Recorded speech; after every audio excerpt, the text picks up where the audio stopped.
Recording in progress. Hey everybody, I'm Dan. This is Promethean, and today we're going to be talking about something I don't know a ton about, like from a business side of things, but I certainly know about it from the enjoyment side of things. We're talking about merchandising things, whether it's merchandising through comic books or toys or whatever sort of merchandising you want to talk about. You're gonna Focus on toys I would because go, oh yeah, Or let's talk about thermoses and Yeah. lunchboxes. yeah, and all that. That's collectibles. That's totally Collectible, my wheelhouse. It's all the peripheries. Yeah. And we've done because this is called, what do we call this? Off the cuff or what's Off it the called? cuff. Seat of the Yeah. pants, out our backsides. 10 minute topic. we just thought of this topic literally 3 minutes 2 ago. seconds ago. And we Yeah, so started no that prep point, work. So it's gonna be off the cuff. Because what I would like to know, and we could find out, maybe one of you knows, is how far back really does this spin-off merchandising from like a TV show or a radio show, how because there's always the merchandise. Yeah. Oh geez, I yeah, think it definitely it- goes. I mean, To you know, you like the decoder pins from like Dick Tracy Yeah. or Yeah. the Lord. Be sure to drink your Ovaltine. Yeah, but I mean, that's probably when it started, right? The 1930s, unless there was Yeah, radio shows. something related to a comic strip from before that, but probably not. It would probably No, be I think back in I the think radio it's days. it's when Medium started like creating, when you had the mediums, like Radio. I can't think of any examples of books and whatnot, like but I books, suppose right? Yeah. So- The mass market entertainment, because yeah, I think Before But that that would would even have to be something with visual representation, right? Right. Like it would have to be. I don't think they were making like statues based on Shakespeare stuff. Or Maybe they were. I don't know. Dickens novels merchandise. Ooh. well, did they have Well, like what about radio shows? yeah, Yeah, for sure. We Yeah. just talking like Little Orphan Annie, Terry and the Pirates. They had Tracy. they had all that merchandise. stuff. The Shadow. Shadow, They probably had all that Mhm. stuff. Yeah. Shit, I was thinking that. They definitely had, like, my dad had like some sort of decoder ring pen for, I can't remember, Captain Midnight.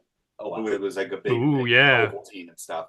And I was like, he had some sort of decoder ring that he didn't have anymore. I was like, oh, it's probably worth a fortune. He still had it, but Yeah. he didn't have it. So all that novelty stuff from those 8 days, from a collectability standpoint. But like, I think as soon as you had visuals and stuff that kids were into, you know, as soon as Mickey Mouse became a thing, they were making Mickey Mouse puppets and Mickey Mouse little Yeah. train things for Lionel Mhm. trains and all kinds of stuff. So as soon as you got to that point where you had a visual representation that kids were gravitating toward, like as soon as Superman became even remotely popular, they were churning out Right. cartoons and Action Well, yeah. comics, whatever. Yeah. things. Awful, horrible Teddy bears. of those characters. The teddy bear had to be one of the earliest, most recognizable. Based on Theodore Roosevelt, right? 'Cause he Yeah, looked of course. like a bear and Yeah, it was That's true. very huggable, plushy. one of us hugging him and Soft and changing his clothes. The most huggable president. I don't know. Taft would probably be pretty. Oh yeah, Taft is up there. I love Yeah. Taft, well, you can't get your arms around Taft. That's kind of the problem. Taft was like the I don't know. It's last- huggable if you're doing like that quarter hug. Can't get your arms around the guy. Oh, you can't talk. We're not talking politics. We can't or talk- anything on our show, right? Go ahead. I know. I've said to Scott many times, if Chris Christie ever gets on a ticket anywhere, I'm voting for him because I want a large president again. It's been like a century since we've had a large president, and I want a big president again. So And one. Chris Be that Cleveland. who Pants. puts his pants He does. over Yes. the belly, which I love. The I would proper love it. I would love it. proper I think height that's pants. just as legitimate a reason to vote for someone as anyone else's reason. Sure. the chubby guy ticket. What are your Yeah. policies? I don't care. Look at him. He's great. Down with America, but I'm fat. Okay. Brought to you by Lard. Diversion. Wow, that was- yeah, back to that was toys. way Back to off. toys and That might be the most off-topic thing we've ever Ever. done on Yeah, any it was- That's pretty off topic. That was pretty out there. okay. That's going to Teddy go on our bears. title. Merchandising, toys, and Taft. Taft. and Taft. Chris Christie. Taft and chubby Yeah. presidents.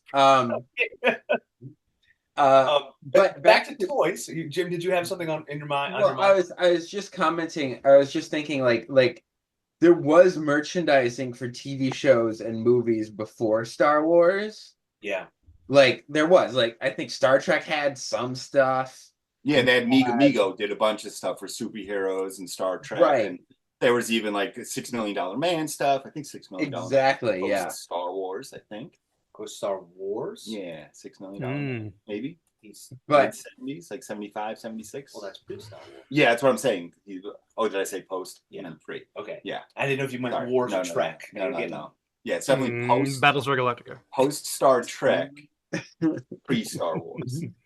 So I wonder where it's trackable. Like was it? Did it take off? It was Star Wars. Star Wars is what Changed brought everything. Huge. merchandising from movies, because originally it was a merchandising from TV shows and movies was like, we'll make a little bit, but it wasn't like you needed your product, right, to sell toys. Like at the time you had some merchandising, as I said, but a lot of it was like your Barbies, your Matchbox, your Hot Wheels, your and they do a tie-in to. right, I mean, like maybe Joe they, for but, boys but was a this big was one. even before that. Lego, it was all their own toy product, right? It wasn't until Star Wars and the success of Star Wars that made toys and merchandising for content being really profitable and something really collectible. I mean, yeah, it changed everything, really, changed right? everything, Because you go from like that Star Wars created like the summer blockbuster phenomenon and all this other stuff that really didn't exist before Star Wars. And like, yeah, that level of merchandising to your IP, your intellectual property, just it really didn't exist before Star Wars. And then I mean, it changed everything. Then you have people making media to sell products. Well, that was what I was going to talk about next, like He-Man. Yeah, that's like the progression. Like, 1977 to 1982, 3, 4. You go from just making a product to put on TV just to be a half-hour long commercial for your Masters of the Universe, your G.I. Joes, your Transformers. Well, Homestar Runner, anybody? The cheat at the Action Commandos would buy all our play sets and toys. Was there? And you're right. And as a not connected to us, but there was a documentary Netflix, The Toys That Made Us. Toys That Made Us. Yeah. That first episode about Kenner is really, really great. It's amazing how no one knew what was going on. Kenner was so unprepared. Well, because George Lucas wouldn't Nobody was prepared. Right. Well, George Lucas was the biggest. I don't want to say the biggest loser, but like there was so much money that he lost. Because he was like, whatever, merchandising. He did all right. Because he kept such a large portion of royalties from merchandising. Like, I remember reading something about that. Like, the vast majority of early on money he made was based off of sleeping bags, lunch boxes, toys, posters, and all this other stuff. Because he got such a cut of it.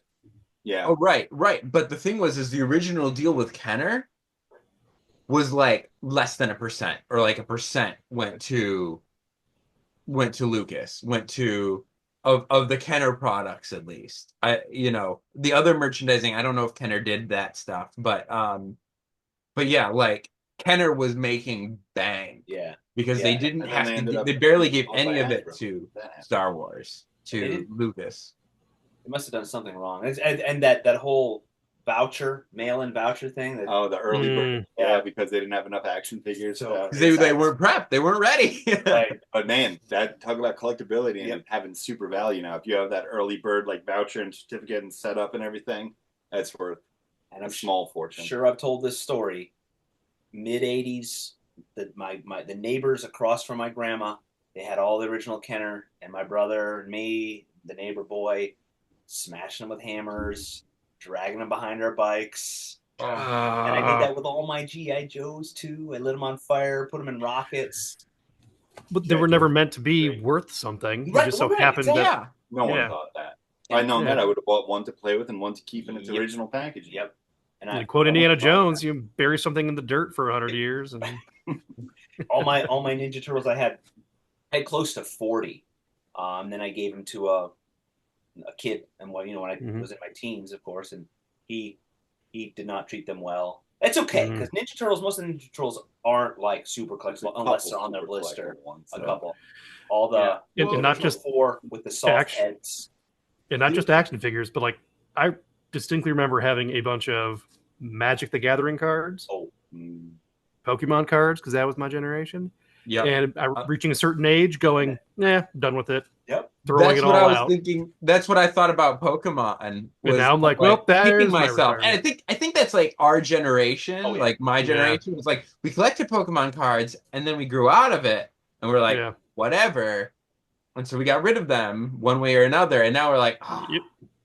But everyone had that thing they grew out. Like my dad would talk about all the golden age comic books he had. Like we'd look through like the price guide and stuff, and he'd be there like, oh, I had that Superman comic. Oh, I had that Green Lantern comic. Oh, it's like, oh. And then like he went Stop into talking the to you now. service.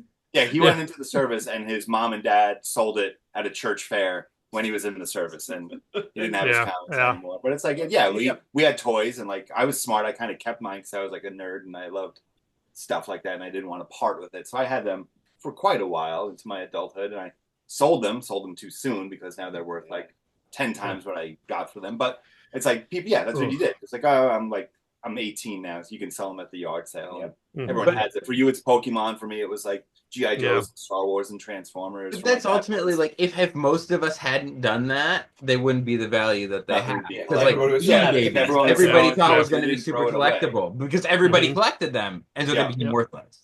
Yeah, I will say my grandfather back in he died before I was born, but for as long as he lived, big baseball fan, and once a year would save up his money and buy a box of baseball cards from way back when, so like 30s, 40s, 50s, and never opened them. They still had the wrap on it. Oh my goodness! And he just put it away. He never opened it his entire life. So every year, bought a whole 100 card pack of them. And so we're like, my grandmother passed away, and opened this one drawer in this one, armoire, and it's $1 billion. Yeah, I was like, oh my gosh, I'm afraid to open these. Yeah, right. That's crazy. It's crazy. What are the chances, that like one card in at least one of those boxes is worth something astronomical? Yep. Yeah, right. Like, who puts the price on these things? It's all the market too, because trading cards. I think early 2000s is when they just, and I only know that because a friend of a friend had a store, and it was sports stuff, mostly cards, but jerseys and stuff like that, signed memorabilia. And then it was going great through the 90s, and the early 2000s it was just like just gone, and he had to close shop because they lost all their value. And it's funny because it's all perceived, we all decide. The gold. We all decide. But the toys that crack me up, I always wonder about, and they do them with everything, is they always make the like superheroes, and then they give them a car. Why does Iron Man need a car or a motorcycle? I can tell you why. Okay, why? Because they make more money on the cars and the vehicles than they do the action figures. Oh, I know, but it's just so absurd. Like Iron Man in his suit is going to jump into his Corvette and drive around. He has rocket boots. Yeah. Why Spider-Man does not need a car. Thor does not need a spaceship or whatever. I get it. I get it. Whatever, right? The 8-year-old boy. Oh yeah, I want all the things that say Captain America. You as 8-year-old boy needs the car. Exactly. And the company who's selling needs you to have the car. Well, take Harley Davidson, and I love motorcycles, but man, the merchandising for everything, like right down to patio furniture and coffee, and they had wine coolers. Yeah, it's insane. But okay, did people buy it? I mean, we've kind of branched into merchandising, and so one of the things that's just so funny to me, and I mean, I do it, and I'm sure we all do it, but like the merchandising on clothes and apparel, right? The brilliance of that. Like I buy, let's say Star Wars. I buy a Star Wars shirt. Now I spent money on that Star Wars shirt. And I'm also now, whenever I wear it, a walking advertisement of Star Wars. Yeah. I try so hard not to do that. Every once in a while, there's very few things that I think that I'm like, am I going to advertise this for these people? But I had a Stark Enterprises shirt for a while that my kids got me that I liked, and I'll only simp for a few brands, and we're not sponsored by them, so I'm not gonna. Just to show my love for them, but yeah, it's genius for them. Before we wrapped up, I wanted to Dan had to bounce it. How are we doing on the clock, Jim? Probably. We're just about time. Yeah, I was gonna say for all of us out there, because we went into toys. Do you remember the last toy that you played with, and when then you realized, now this is a sad moment. This is going to cause melancholy for all of our viewers. That moment where you realized, I think I'm done with toys.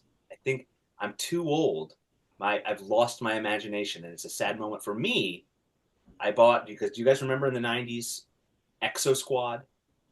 No. Yeah. You don't remember? I think it was only on for one season, and I loved it because it was like the suits like in Alien. They got in these exoskeleton suits, and they had rockets, and they had, claws and all a helmet. It was so cool. And it was They're cartoon. just souped up forklifts. That's all they are. Yeah, pretty much. But they went in space, and I don't even remember the plot. But the toys were incredible because it was a little action figure that got in the suit. It had all the articulating parts and the rockets, and it was. I loved it, but I bought them, and then I realized I'm not gonna play with them. I can't remember. Like played with them and then set them aside, and that's the last toy I remember playing. That's a great question. That is a good searching question. I don't know if I have a story like that where I recognize like I'm not gonna play with action figures. I feel like for me it was so gradual shifting because I mean I still play with little ridiculous things, right? I still play card games. I still do board games. Well, not just board, but I still I play Magic. I played Magic the Gathering. I've been playing D&D action D&D figures. Yeah, so I got those. So I guess the thing is like it just kind of I guess matured. It became more formalized, I suppose. Yeah. As opposed to I got a toy and I created the story versus there's a mechanic to play it. So I couldn't tell you. I brought up your stories while I talked about Exo Squad being my last toy. You were saying with the last thing we played. We're going to end on a sad note here. Oh, yeah. I feel like I've told this story before, though. Have I not? I don't. Probably not. Again. It could be like the recurring theme. Every couple of weeks, I bring up the saddest moment of my life. Old man Dan yelling at the clouds again. Visceral reaction. I have a very vivid memory of being out on my porch. One of the ottomans from the living room was out on the porch for some reason. I was sitting there. I was playing with my GI Joes. It might have been Snake Eyes and somebody, and they're fighting, and Snake Eyes falls off the edge, and I'm just sitting there. I'm looking. Start looking. And I'm just I know everything that's going to happen from this moment on. I'm like, what's the point of playing with toys? And it's just. It just resonates in my head and echoes through my whole life as this moment of ultimate sadness. There was this time from 4 to 13 or 14 years old where it's I could entertain myself for hours using this stuff, and in that moment it just all it came crashing down because I just realized I know everything that's going to happen. So there's no point to any of it. But then I think role playing games came along and it introduced the whole quality of dice rolling. So there's this whole. Right. This whole air of mystery. You don't know what's going to happen exactly. You don't know if you're going to hit. You don't know if you're going to know what the guy. But you roll that die, and all of a sudden it's oh crap, the bridge gave out, and I'm falling to my death. I didn't know that was going to happen, or whatever. It's just it just added that whole ability to continue using my imagination for the rest of my life just because of role playing games. And we don't have to keep it going, but yeah, I feel they because Hasbro owns Wizards of the Coast. Their merchandising, and I know it's been quite a while, but D&D stuff too. And now they've got Strong Museum of Play has got a whole thing. There's some sort of D&D musical stage production going on. Really, it's talk about branding, and they've done really well because my little kids, my 12-year-old wants stuff with D&D, the stickers, I can unload all my stuff onto her now. Right. But you talk about but to kind of bring it full circle, Dungeons and Dragons started out as a game, out as basically a toy, on paper. On paper, just a book. And now we could do a whole episode about that. I'd love to talk about it. Oh yeah, I'd love to. To sum up the point, now merchandising, bringing about media and content, stories that I mean, you talk about shows like Critical Role that are role playing. Being told as a media format, as a storytelling format, but also there was the very successful D&D movie that was a full feature length. The other unsuccessful movie, unsuccessful 2 movies, and the last one was great. Moderately successful cartoon. Yeah. But then I mean like A-list actors did really well. Like I mean like talk about the things that and we'll do role playing. We'll do role playing games soon. Yeah, But that'll we be gotta a wrap great up. one. Time's All out. right. But thank you all, and make sure you like, share, subscribe. And We keep have an eye our out for radio show. Promethean. Yeah, the radio show is there. We just got to pay for it. And keep an eye out for Promethean merchandise coming very soon to all your major retailers soon. We'll just have little torches, eventually. little 3D Just torches. keep We can an eye out. Just keep keeping an eye. keychains. It'll happen, Yeah, We sure. do it ourselves. and we'll just put it on the shelves at Walmart. That's Oh, right. and then and please Just stay stick around. tuned. Coming very, very soon. I know we've said this like every week, but we will have a Kickstarter very soon It'll happen. for Yep. Too Mighty. We promise. We We're promise. It's It's soon. It's there. It's right there. Thank you all of our fans, both of you. All three. It's three. Goodbye. Bye. Goodbye. Recording stopped.